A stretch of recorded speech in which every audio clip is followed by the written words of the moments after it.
অহা ছমাহত নিজকে সম্পূৰ্ণৰূপে ৰূপান্তৰিত কৰিবলৈ স্কিল ডেভেলপমেণ্ট অৰ্থাৎ দক্ষতা বিকাশ, ফিটনেছ, সঠিক টোপনি আৰু নীৰৱে কঠোৰ পৰিশ্ৰমৰ ওপৰত গুৰুত্ব দিয়ক। এই ছমাহৰ ত্যাগে আপোনাক এজন নতুন, অধিক সফল আৰু আত্মবিশ্বাসী ব্যক্তিলৈ ৰূপান্তৰিত কৰিব।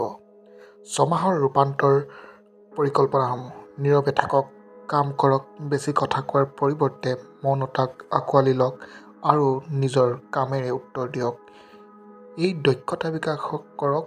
অহা ছমাহত এটা বিৰল স্কিল শিকক বা আপোনাৰ বৰ্তমানৰ যি স্কিল সেই স্কিলক ইমানেই উন্নত কৰক যে আপুনি আৰু প্ৰতিযোগিতামূলক নহয়। আপোনাক প্ৰতিযোগিতা কৰিবলৈ আৰু যাতে কোনো নাথাকেই, তেওঁলোকে ভাবিবই নোৱাৰে। আপোনাৰ সেই স্কিল ইমান আপুনি ডেভেলপ কৰক। স্বাস্থ্য হৈছে ধন আৰু সম্পত্তি। দৈনিক জিমলৈ যাওক অৰ্থাৎ এক্সাৰচাইজ কৰক, ভাল খাদ্য গ্ৰহণ কৰক, 7-8 ঘণ্টা টোপনি লওক আৰু সম্ভৱ হ'লে সোনকালে সাৰ পাব। শিক্ষণত বিনিয়োগ কৰক। কিতাপ, পডকাষ্ট আৰু পাঠ্যক্ৰমৰ জৰিয়তে অহৰহ জ্ঞান আহৰণ কৰক।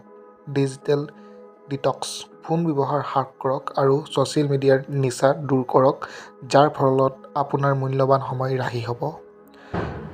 মনত ৰাখিব, এই ছমাহে আপোনাৰ সমগ্ৰ জীৱনৰ গতিপথ সলনি কৰিব পাৰে। গতিকে অন্যমনস্ক নহৈ মনোনিৱেশ কৰি থাকক। বন্ধুসকল, আজিলৈ ইমানেই। যদি ভিডিঅ'টো ভাল পালে লাইক, শ্বেয়াৰ এণ্ড ছাবস্ক্ৰাইব কৰি মোক আগুৱাই যোৱাত সহায় কৰে যেন। ধন্যবাদ।